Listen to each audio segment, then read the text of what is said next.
그런데 지금 세그먼트 시대에서 약간 좀 무서운 게 뭐냐면은 대형 고가는 여기서부터 이제 얘기가 달라지는데 대형 고가인 이유는 말 그대로 희소하기 때문이거든요. 그 세그먼트의 시대에 대형 고가는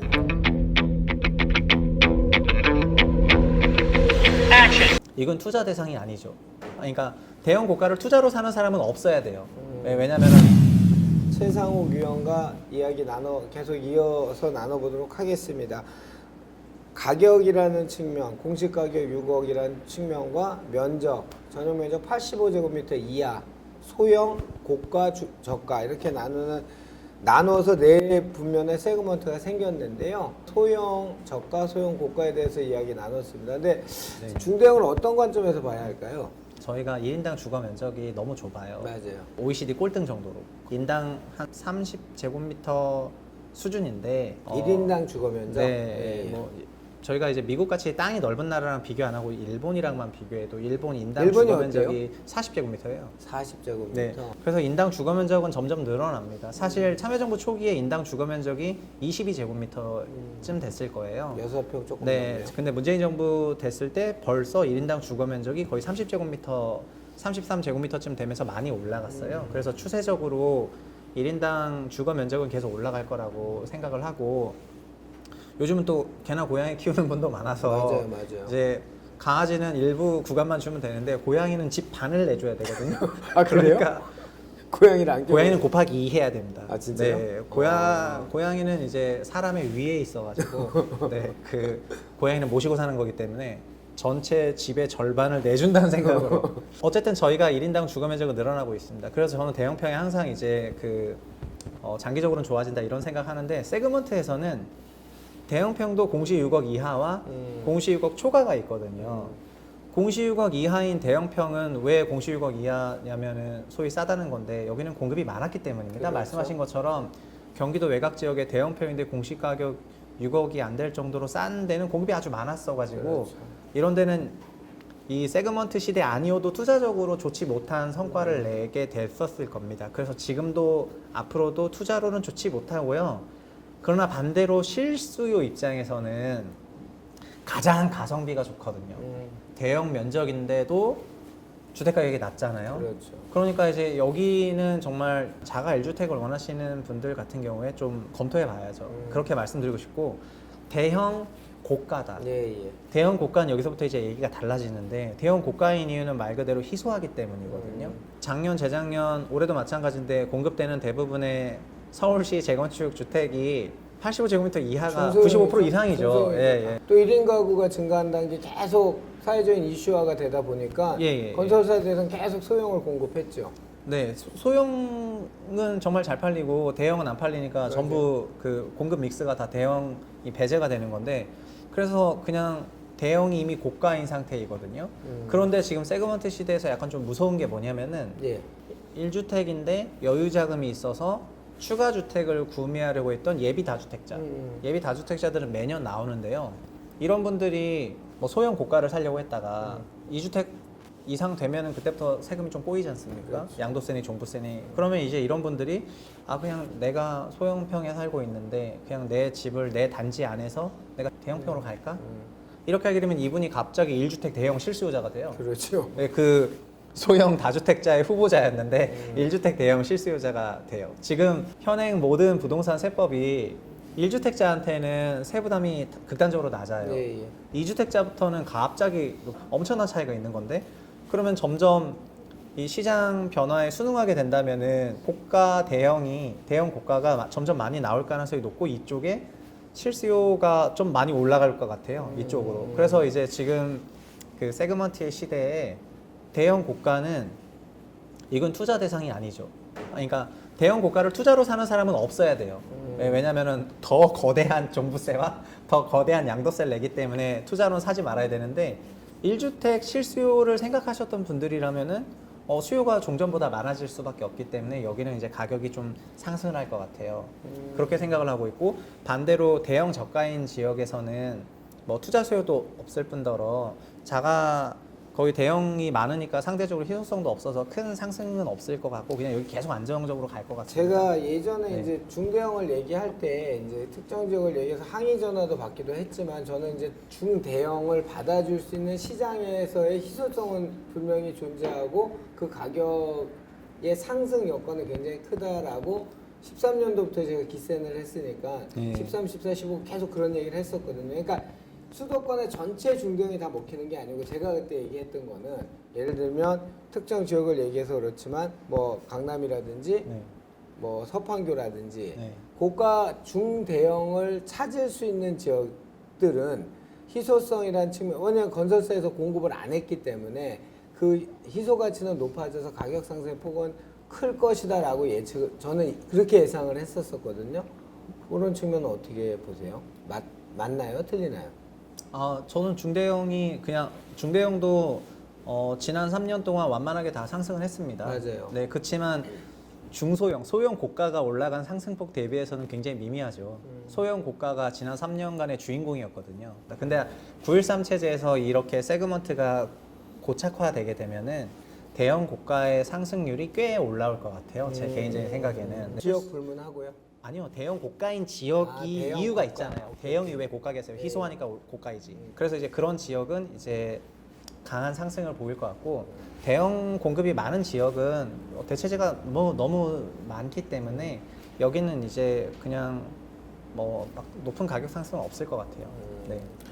자, 오늘 우리 시청자 여러분 이렇게 뭐 최상욱 의원을 잘 아시는 분들은 이런 얘기를 들으셨겠지만 뭐 불특정한 투자자나 실수요자나 이렇게 네 가지 분면으로 나눠서 생각하는 소형 저가, 소형 고가, 대형 저가, 대형 고가 이렇게 나눴을 때 투자자와 실수요자의 측면에서 이렇게 세세하게 주장하시는 의견을 들어본 적이 별로 없으신 분들도 많을 거예요. 최승욱 위원의 주장인데 뭐 시청자 여러분 뭐 동의하신지 어쩐지는 뭐 여러분들의 몫인데 상당히 저는 듣기에 일리가 있고 네. 어쨌든 뭐 네. 캐피탈 게인이라고 하는 자본이득을 취하기 위해서는 세후로 따져야 되잖아요. 네, 세후로 세전은 뭐 아무런 의미가 없잖아요. 제가 주시장 있잖아요. 그러니까요. 주시장에 일어나는 많은 재밌는 일들이 그런 거예요. 평가 이익이 났을 때 술을 사더라고요. 그렇죠. 네. 환가를 안 그리고 한 이제 상태에서 평가 이익이 났는데 기분이 좋아서 일단 술을 사요.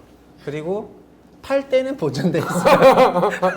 그래서 결국에는 본인 지출만 있고 이제 똔똔 약간 이런 경우가 많이 맞아요. 있어가지고 맞아요. 그러니까 지금 주택 가격이 올라간 게 평가 이익 상태이죠. 맞아요. 평가 이익 상태인데 그거를 이제 실제로 매각을 하면서 세금을 내보게 되면은 그 세금이 차지하는 부분이 원래부터도 적진 않았어요. 맞아요. 이제 양도소득이 소득세랑 똑같아서 원래 기본 세율 자체가 높지 않습니까? 네. 그 최대 세율 42% 내는 건데 공제가 좀 있어가지고 이제 세율이 좀 낮아졌던 건데 지금은 공제 다 빠지고 고가주택은 중과세가 네 이제 심지어 붙었죠. 중과세를 받으니까 세율 이론상 최대 중과세율이 68.2%인데 맞아요. 68.2%는 저희 로또 당첨됐을 때 불로소득 과세보다도 더 높잖아요. 그렇죠.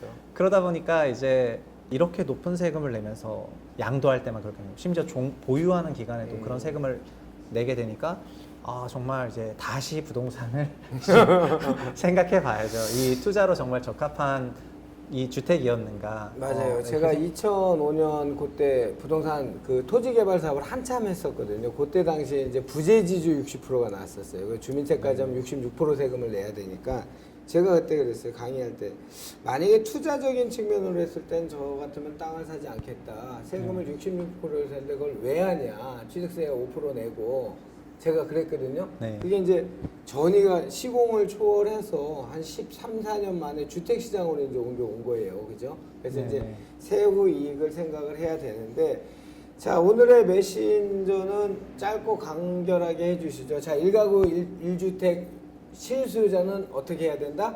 실수요자는 자기 자본이 허용하는 범위 내에서 그냥 1주택 적극적으로 취득하시면 좋겠고요. 더 떨어지니까 기다리는 분들한테 한마디 더 추가. 지금 소형 저가구는 가격이 좀 상승하는 지역이 많이 있습니다. 소형 고가구는 하락하는 지역이 많고요. 그래서 소형 고가구를 1주택으로 생각하시는 분들은 이제 생각이 많으실 것 같아요. 그렇죠. 다주택자가 좀 더 팔면은 이제 가격이 좀 더 내려가지 않을까? 그러니까 싸게 사고 싶은 게 사람의 당연한 생리여서 이제 그런 생각을 하는데 지금 제도상으로 이제 매물대가 조금 쌀만하다고 생각한 게 원래 이제 공시 가격이 2019년에 나왔을 때 그리고 6월 1일까지 재산세 종부세 부과일이 6월 1일이니까 그 6월 1일 이전에 좀 정리하겠다는 그런 수요. 그리고 이제 올해 연말까지 그 비거주 고가 부동산 팔아야 되는 또 사람들이 있거든요. 네. 거주 2년을 못 채워서 감면을 못 받아가지고 이제 내년부터 그 혜택이 감소하니까 올해 팔아야 유리한 사람들이 있어요. 그러니까 이제 이게 또 연말에 또 약간 이 물량이 있고 그리고 이런 변화에 대해서 약간 좀 바빠서 현업이 너무 바빠가지고 그냥 모르고 살다가 12월 달에 고지서 받았는데 왜 이렇게 많이 나왔냐 이렇게 해서 이제 내년에 물론 대부분 다 계산해 보셨을 거라고 생각하는데 내년에 이제 또 보고 나서 좀 조정을 해야 되겠다 이런 생각을 할 수가 있기 때문에 저는 올해 하반기에서 내년 상반기가 소형 고가를 사시는 분들이 가장 이제 기민하게 이제 시장에 항상 붙어 있으면서 이제 본인이 생각하는 그런 가격대가 되기를 기다리거나 아니면 좀 더 용기를 내거나 이런 식으로 이제 액션을 해야 될 거라고 생각을 하고 있습니다. 소형 저가군을 1주택으로 생각하셨던 분들은 원래 이제 생각하셨던 대로 행동하시면 되고요. 맞아요. 그리고 무주택이신 분들은 올해가 약간 청약의 해잖아요. 지금 청약제도가 개편되면서 무주택 가구한테 98% 이상이 가고 있습니다. 그래서 꼭 기존 아파트만 살 수 있는 게 아니라 청약을 통해서도 아파트를 살 수 있으니까 청약도 많이 해보시면 좋지 않겠냐. 청약에 너무 미래 그 부푼 꿈을 꾸면 로또 일주일 기다리는 거 똑같아요. 내가 이렇게 가점이 높고 당첨될 거라는 생각을 느꼈는데 네. 그거 기다리다가 내 집 마련 기회 놓친 분들 많아요. 그냥 적극적인 네, 자세가 네. 더 중요한 것 같아요. 네, 그러니까 그렇죠. 이제 청약은 그만큼의 혜택 때문에 안 될 가능성도 높아서 며칠 전에 이제 대전에 분양한 것도 56대1 나와가지고 2,560세대를 완전 분양했는데 그냥 56대1 나오고 저는 청약은 이제 앞으로도 경쟁률이 높아질 거라고 생각하는데요. 왜냐면 새 집이고 맞아요. 새 집이고 이제 그 분양가에 따라서 중도금 대출 되냐 안 되냐 막 이런 것 때문에 가격이 이제 낮아지는 것도 있고 이래가지고 청약은 잘 될 것 같고요. 그래서 무주택인데 1주택을 원하시는 분들은 지금 가격이 조정세인 건 맞는데 고가 부동산들이 조정을 받으면서 투자 수요가 빠지면서 나오는 그런 조정이지 저희가 뭐 일본식 장기 가격 하락이나 이제 그런 조정은 아니기 그런 때문에 얘기는 좀 안 들었으면 좋겠는데 네, 그런 조정은 아니기 때문에 2002년도부터 제가 그 네, 얘기했죠. 이런 마찰적 조정을 막 아주 큰 하락장이 온다. 이렇게 생각은 안 하셔야지 됩니다. 네.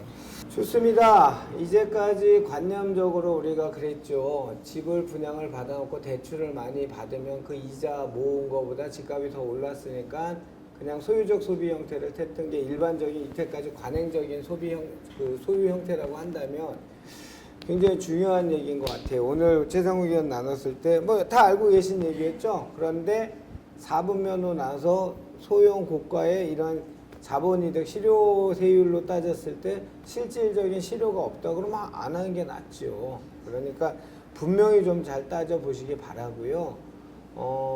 저는 오늘 머리가 좀 아팠지만 행복했습니다. 왜냐하면 전문가란 사람들이 모여서 이런 얘기를 기준점을 제안해 드릴 수 있다는 것 자체만으로도 같은 전문가로서 행복했습니다. 자, 오늘 다시 부동산을 생각한다 생각 많이 드셨죠? 최상욱 하나금융투자위원을 모시고 좋은 얘기 들었고요. 최 의원님 하여튼 오늘 늦은 시간 바쁘신데 너무 감사합니다. 네, 불러주셔서 감사합니다. 네. 채널 흥하길 바라겠습니다. 네네. 감사합니다. 네, 감사합니다. 자, 오늘 저희 프로그램 봐주셔서 감사하고요. 너무 좋은 정보 많이 들었습니다. 우리 시청자 여러분들께도 좋은 정보 될 거라 믿습니다. 자, 다음엔 더 좋은 정보 최상욱 의원 바쁜 분 또 기회가 되면 또 모시도록 하겠습니다. 자, 감사합니다. 네, 감사합니다.